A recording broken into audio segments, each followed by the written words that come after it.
Welcome to All Ears, the official podcast of the Cedar Rapids Kernels, presented by Miracle Ear. I'm your host and voice of the Kernels, Calvin Cristoforo.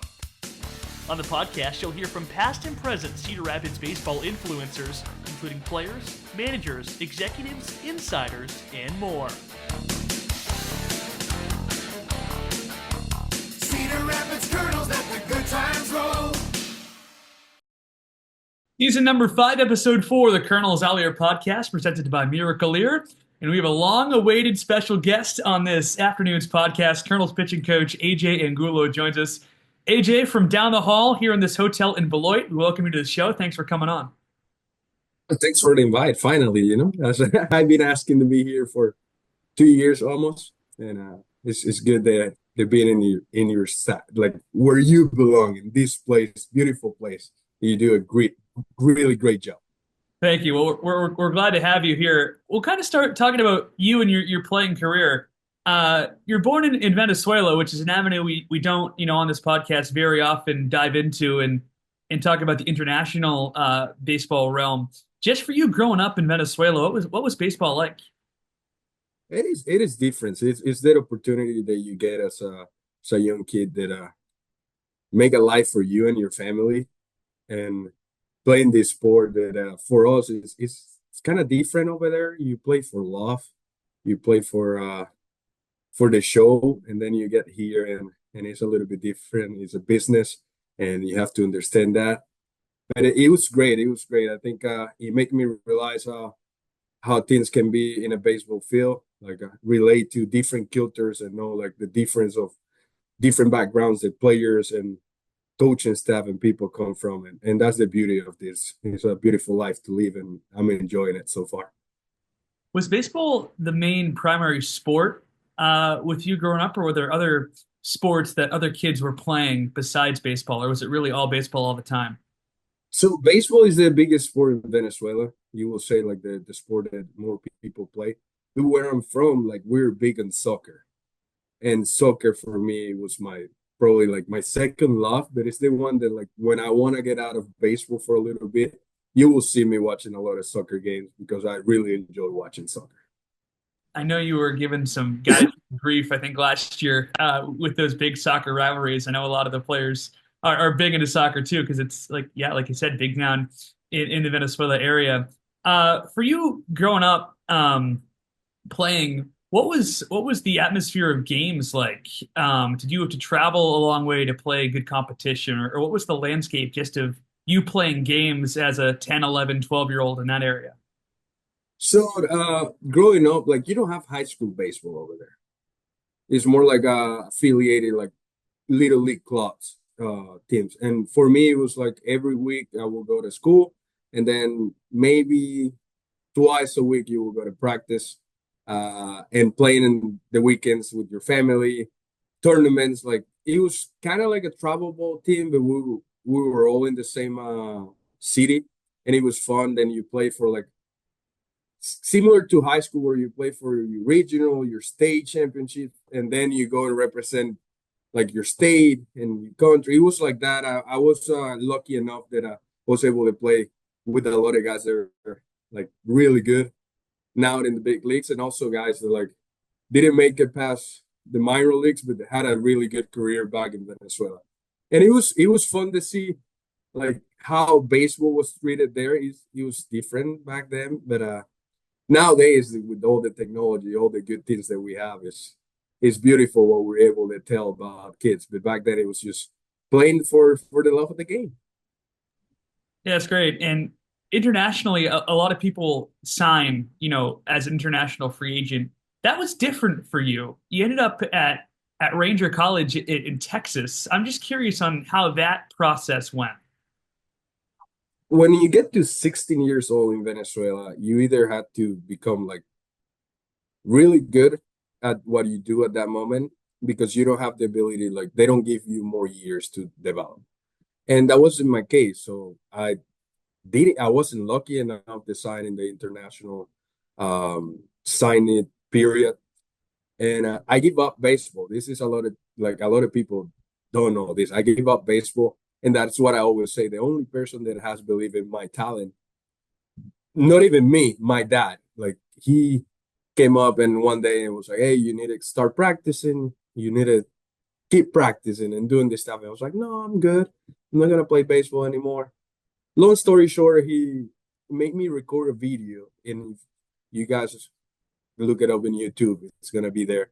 I think I was 17 years old.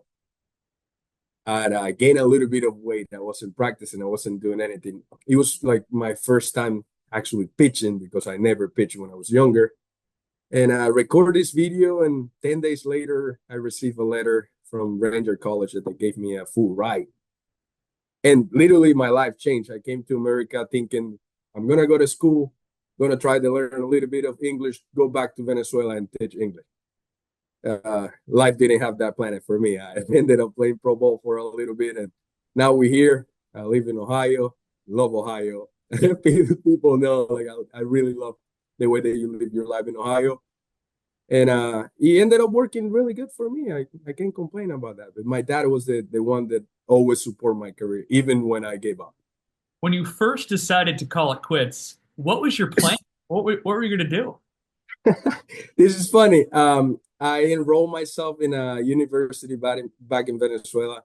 I was playing fast pitch softball, and by the time I was making like $50 per game, and I was playing 3 or 4 games a week, which was pretty good at the time, $200 every week for Venice for a 17-year-old kid.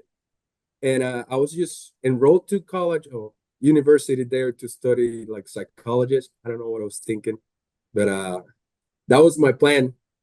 Like God didn't have that plan. God had some different plans for me, but I was ready for it. Had you have gone to America before you ended up on Ranger College's campus? No, well, I came in 2011. I think I went to World Cup under 18 years old for representing Team Venezuela, and we made a stop in LA. But it wasn't even outside of the airport. We just stayed at the airport. I didn't even know how to say hi, so it was a really hard transition for me when I get a Ranger, which it was like a high shocking. And I told the guys here every time, like for me, it was like big to get to Ranger and see all the like facilities that they have, and I was like, oh wow, they have it like that here, like it's super like comfortable. And then later realizing like I was in Ranger College, we didn't have anything there. It's miserable there, but as a kid coming from Venezuela, for me it was like big shot to see all the things that we have here in America. It's crazy how perspective works in that realm. Then you get drafted, 19th round. Cleveland picks you. Did you know that was coming? Did you anticipate getting drafted in that 2014 draft? Yes, yes. So it was. It seems crazy that what it is, but I never imagined Cleveland draft me. There were like a lot of things coming. Again, I went to Ranger College with Ranger like no, like that program wasn't the best program ever. Like I got to be really thankful to Coach Josh Blakely and Matt Lambert. They were there like and helped me with my support. He helped me that we were in a conference where we play really good teams like Cisco, Grayson, Nursing from McLennan, teams that were really good and have really good talent. So every time I would pitch against them, like there were scouts there, and it was like, "Who's this kid? Like where this kid came from?" Like literally, I came from nowhere and I started getting letters and all the stuff. And I was like, oh, yeah, I'm getting drafted. I knew I was getting drafted because the amount of team that were interested. And that's what I wanted to do when I was younger. But it kind of surprised me that it was in the 19th round. Like, I was thinking it was before I received a lot of calls early. There were some problem with like some visa problems. Like people thought that like, oh, you're American. Like you don't need a visa at the time. Like I was on a college visa. It was long story short, like it kind of surprised me, but it was fun. Like I'm super thankful with Cleveland, even though we're rivals right now. They gave me the opportunity to become who I am and help me throughout my career to become a better pitcher and understand more about pitching. I guess I kind of skipped this, and it's a point I want to ask. What were your first impressions of Texas and living in America for the first time? So if a lot of people haven't heard about Ranger College is really small, and there is only like a subway, a Dairy Queen, and a gas station in that city. So I got to the campus and I was like, oh my God, I have an apartment for myself, but there's nothing else to do. And it kind of helped me develop this part of me, like saying, like, I got nothing else to do.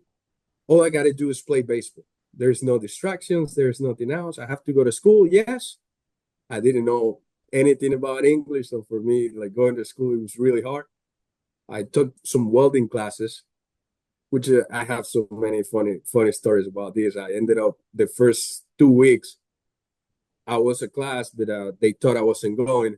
And I told my coach, like, yes, I'm trans with a translator. I'm like, yes, I'm going to school. It's like, no, you're not going. Like, you need to be going to class. And I took him to my classroom. And when the professor saw me, said, oh, this kid, yeah, he's been here, but he never stopped. And but he's been here every day. And they find out, yes, I was going there. I just never say present or never said anything that I was there. But it was shocking. Like I remember that year, the first time that I got here, they did really good in basketball that year. That they went to like the World Series. I don't know how you call it, like The the tournament, yep. the tournament in junior college that year.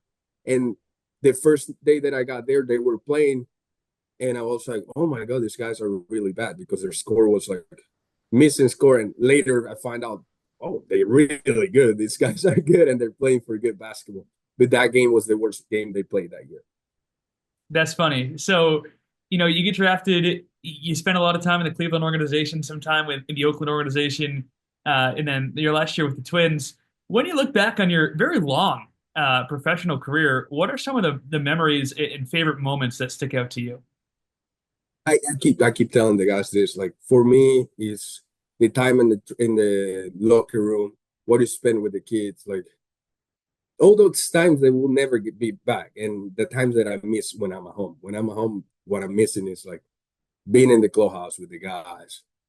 Work, listen to the experience. It's crazy to see everyone's perspective on this business. Like you get guys that are here with one mentality, guys that are here with another mentality. And it's fun to see so many characters that we have in this team. And every team that you're part of, you find different characters and you get to know like the people. And I love this life of being like able to be around a lot of people and see different perspective of life. Cedar Rapids Kernels, let the good times roll. Hey, Kernels. Hey, Kernels. Hearing is important to living life to the fullest. That's why inside every Miracle Ear store, you'll find better laughs at family barbecues. You'll find a better life is in store at Miracle Ear when you experience the Miracle Ear exclusive advantage. It starts with our free hearing assessment, plus innovative products that will fit your needs and budget. With free service and adjustments for life, call 319-243-7105 to schedule a free hearing evaluation and find a better life in store. Our local Miracle Ear team is proud to support the Cedar Rapids Kernels. Group outings are a great way to unwind and enjoy a night out, and we invite you to reach out to our group sales staff and see all the options we have. Everybody knows when you're at the game, the good times roll. Hey, Kernels, let the good times roll. Cedar Rapids Kernels, let the good times roll.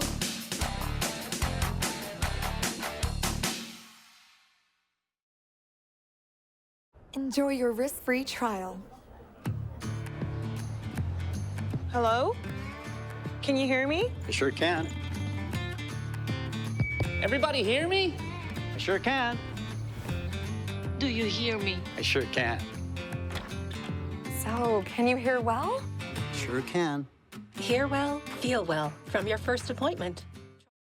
Your local Miracle Ear team is proud to support your Cedar Rapids Kernels.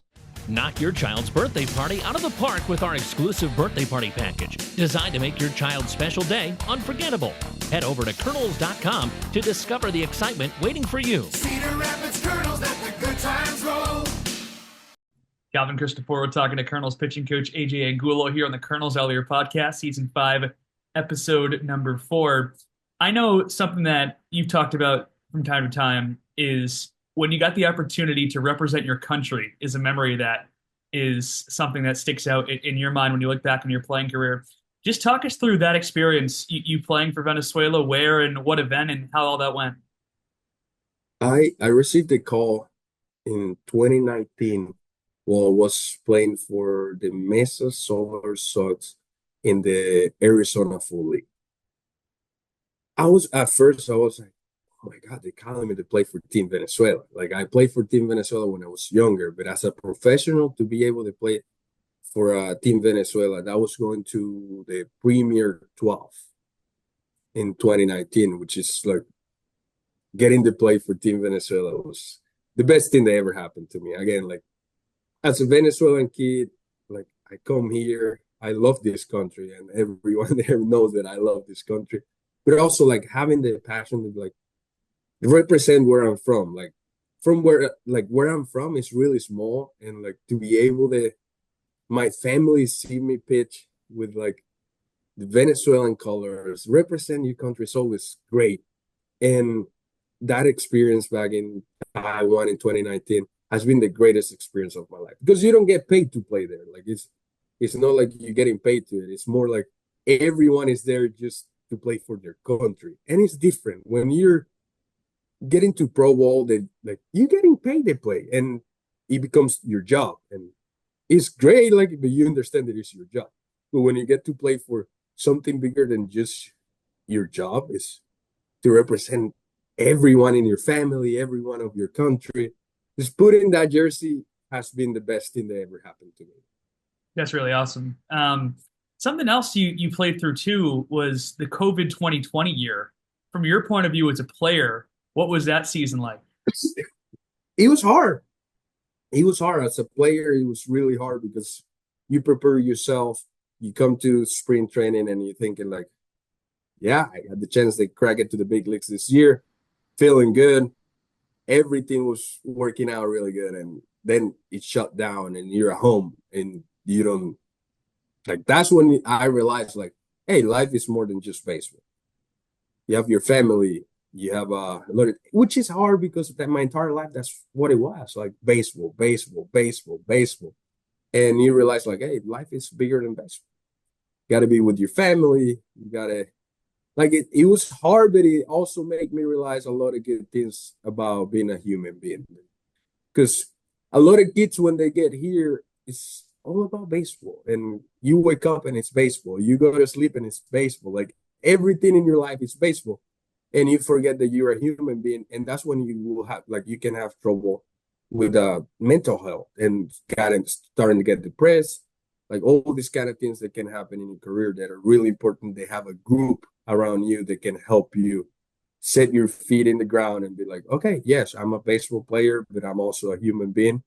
And life is more than just baseball. Yes, there's going to be days when I'm not going to have my stuff. I'm going to get hit around or I'm going to strike out 4 times. But it's just baseball. It's a game. Like you don't have to take that over you and make your life miserable about it, which is, I think that's a big part of what I'm here to help the guys understand that yes, baseball matter, but there's a lot of things that matter most than just baseball. It goes back to our early conversation about how crazy perspective can be sometimes, whether it's a facility or a mindset. Out of COVID, you play 1 year in the A's system, then you spend 2022 in the Twin system. At what point did you know that coaching could potentially be in your future? I love it. Like for me, it was always big. I don't know if it's might be my personality, but I always wanted to help people. Like even when I was playing. And in 20 after COVID again, I realized like there's more than just baseball. Like there's things that like got put in your way for better. And to be able to help those kids, they like it was different back in 10, 11, 12 years ago when I started playing. Like it was different.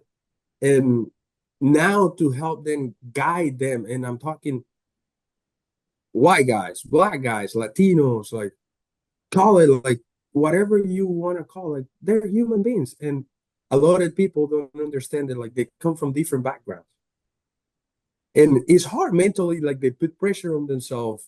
All these things that like all these mistakes that I might have done in my past, like I think that I had a purpose in life to help the kids realize like, yes, it's gonna be there. It's a process. Is baseball has ups and downs, and again, there is a life besides baseball. Baseball is beautiful and it's the sport that I love the most. But it's also like there is a life behind baseball or besides baseball that you have to be able to live. And that's what I think my biggest message to the guys here when I'm talking to them. Like I understand baseball is everything you think you have, but there is more than just baseball. Aside from the baseball field, what are some of your favorite activities or hobbies that are not baseball related? Again, I like to play soccer. I like to play soccer a lot. I play Still in those friendly soccer league. skills? Yeah, well, there's no college skills. I respect what those guys do, but I think like to play. I like to play. I like to go out and have fun. I love it spending time with my kid and my wife, like going around cities, get to know more about this country, about more other countries. Again, the perspective of people, how they live their life, and it's just big. Life is bigger than baseball, like to be honest, and that's something that we struggle to see, and it's something that I realized a couple years ago, and I've been big on like spending time with my family. Uh, I left home when I was 13 years old, and I didn't have the time to spend that much time with my parents, and that's something that I'm big with my kid right now. Like I want to be part of his life, want to be part of I want to be a father that goes around with his kid, teach him how to play soccer, how to play baseball, how to like move around, how to see life, and trying to explain to him that like as a young age, like baseball, if you want to play baseball, good. If you don't, like there's bigger things that you can do in life than just baseball. You said you left home at 13, which is, something that probably connects you to a lot of the international players on the roster that have to leave home at such a young age that, us from America don't think about having to go and go so far away to a different country at a young age. How do you think that, having that experience has helped you to coach guys who are going through very similar things? It helps a lot because they also understand like you've been there, like you lived through that life, and they put in their perspective like, oh, they and a lot of guys here, like the Latino guys, call me like, hey, Dad, can I do this? And what do you think about this? And I'm like, I'm 31 years old. I'm very young, but they see me as a parent role that will help them. Sorry, get like know what they're doing good and doing bad, which is good. They see like they have somebody that they can count on because again they live on when they're super young. Like you start getting money and you think you know everything, and the reality as a in your early 15, even now I don't know anything. Imagine back then. So it's really helpful for me. They help them guide this through this their career, which is we don't know what it's gonna take them because it might they make it to the big leagues. They might know the reality in this business is 3% of the players that sign make it to the big leagues, and it's a big failure there. Like 97% of the players don't make it to the big leagues, which is hard. It's a hard business, and I think a lot of people don't understand that yet.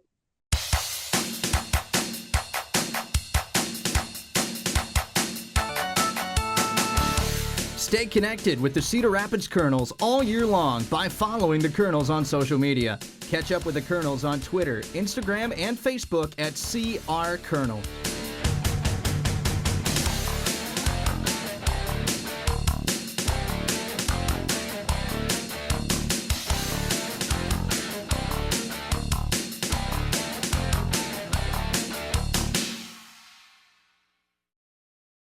Big Grove and the Cedar Rapids Kernels are bringing you the ultimate happy hour special. Swing by Big Grove, Cedar Rapids 2 hours before every evening home game and enjoy unbeatable drink specials. Want to make it even better? Purchase the Big Grove Mug Club and score $3 beers during happy hour. Kick off your night with great drinks and good company. Then head to the ballpark for all the action. Big Grove, proudly supporting your Cedar Rapids Kernels. The Bim Ritter Diamond Shop is a must-see whenever you visit Veterans Memorial Stadium. Located behind Section 113, the Bim Ritter Diamond Shop is full of your favorite Kernels t-shirts, sweatshirts, caps, and replica jerseys. Not to mention dozens of unique novelty items, all with the Kernels' authentic logo. Be sure to swing through while at the ballpark and take home a new Kernels item. Bim Ritter is headquartered in Cedar Rapids. Give them a call for all your apparel and headwear needs. Well, let's talk about some of the players that you've got the opportunity to coach. We'll start on this year's team, and you look at the Kernels opening day roster, and Charlie Soto on the pitching side is a guy a lot of people circled. Had 3 electric appearances to begin the season.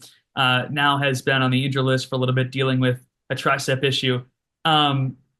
Just for fans, a scouting report on Charlie Soto and what he could be going forward.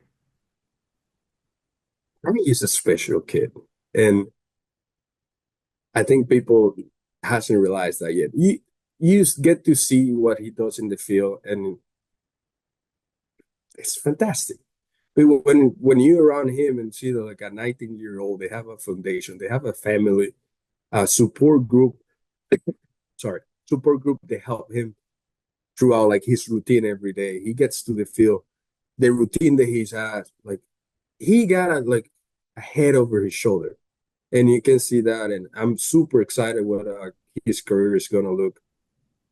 Who knows where it's going to take him, but the future is super bright for him, especially because, again, he got a support group that is fantastic, that he has around, that is built around him, and I think he got everything to be the next superstar for the Minnesota Twins.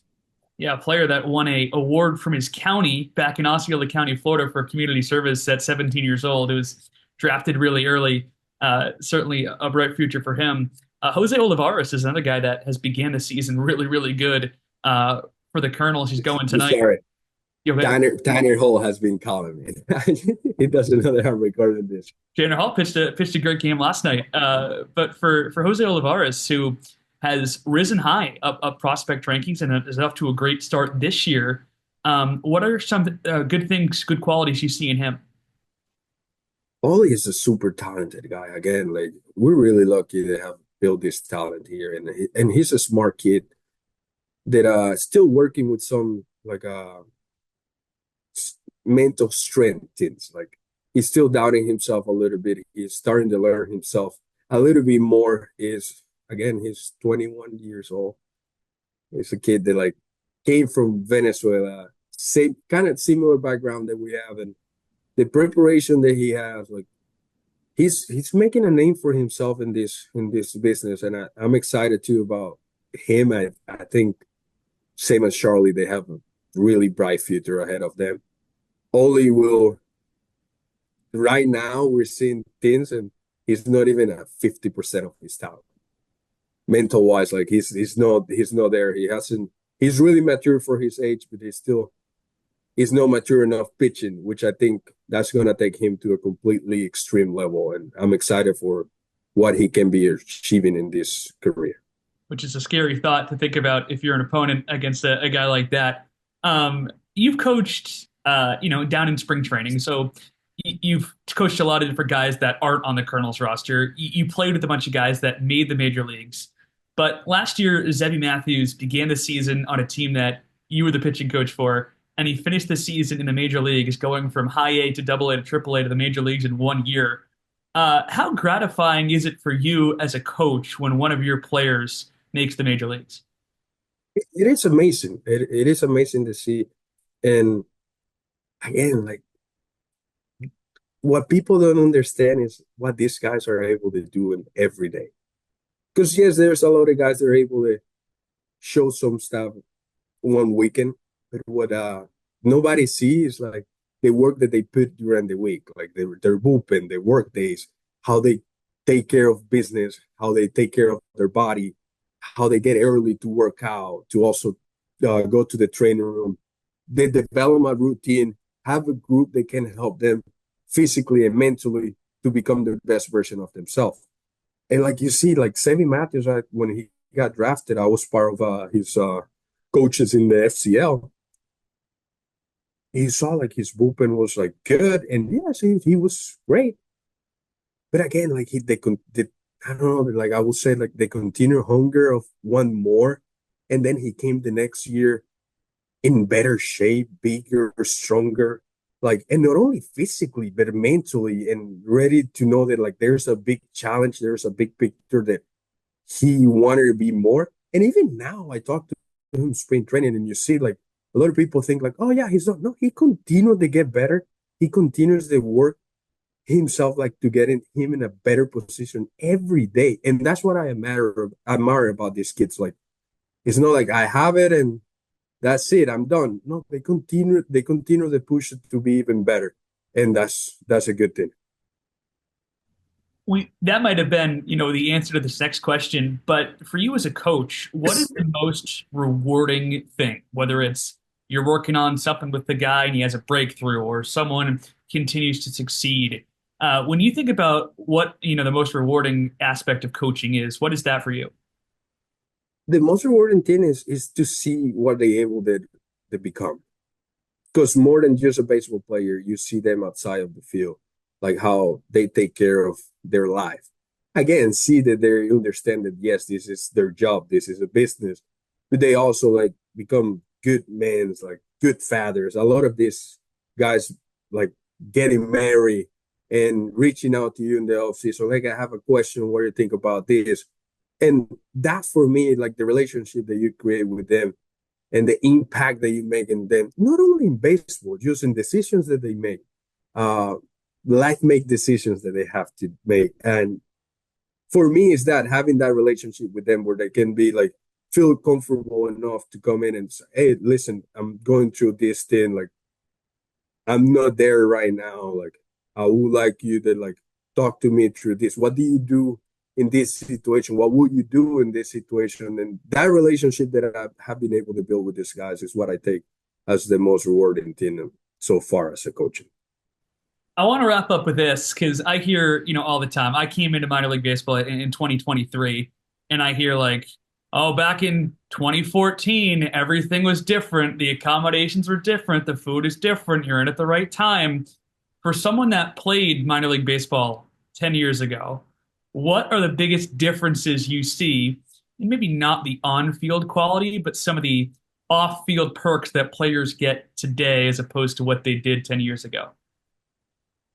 Again, like we're living in a world where like we keep advancing with everything, and you can see it 10 years ago. Like example, like in order for me to call my family, I needed to go get like a car and use like a public cell to call. Like now you're able to see your family through video cam every day. Like if you want to, you can FaceTime anybody at any second. So same as technology has evolved here, same things technology has evolved in different ways, and we have the ability to maximize their potential with all the tools that we have. And a lot of people still don't understand that like this technology came in to help them be better. Also, like the treatment that they get, like they living in a better conditions. They're like recovering better. They having the opportunity to get one-on-one training every day. Like we have a personalized treatment for everyone. Yes, they're part of the team and we treat them with the same love, but all at the same time, like everyone have a work plan on what they really need to become the best version of themselves. And I think that's what it changed. Also, they're getting more pay, they're getting better food, they're getting to stay in better hotels. Like they get in like MLB Player Association and the Major League has been working together. So they give them the better resources to be better. Like they different rules that they have better clubhouse, they have showers with hot and cold water, they have like tubs, they all these things that like you needed it, like they finally get it, which is great to see. And I remember when I played, they also tell me, oh, 10 years ago it was worse. And it's always gonna get better. And that's what I tell them, like enjoy the process because this is what you're gonna take at the end of your career. How you enjoy this process. It's a long process. For some of them might be longer than others. For some of them it will be better than others. But it's a process, and you got to be able to enjoy that process on a daily basis. They say the joy is in the journey. 100%. Colonel's pitching coach AJ Angulo, thank you so much for taking the time. Thank you so much, Calvin. And before I finish, I just want to let you know how, like, people don't realize this, but Calvin is actually the GOAT. He's really good at what he does. His calls in the fields are amazing. He's involved with the team.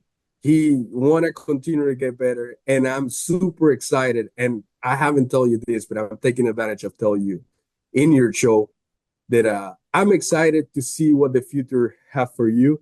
And I think you have a big and bright future in this career. And I'm going to be there listening to you when you become who you want to become. I really appreciate it. Thank you so much. Best of luck in your journey. Thank you. I'll see you in 30 minutes on the bus. Kernels on the road this week, back home next week against Peoria. Looking forward to that. Looking forward to seeing you fans at the ballpark. Pitching coach AJ Angulo, thank you so much for the time. Thank you, Calvin. So, can you hear well? Sure can. Hear well, feel well. From your first appointment, try our new nearly invisible solution risk-free. Your local Miracle Ear team is proud to support your Cedar Rapids Kernels.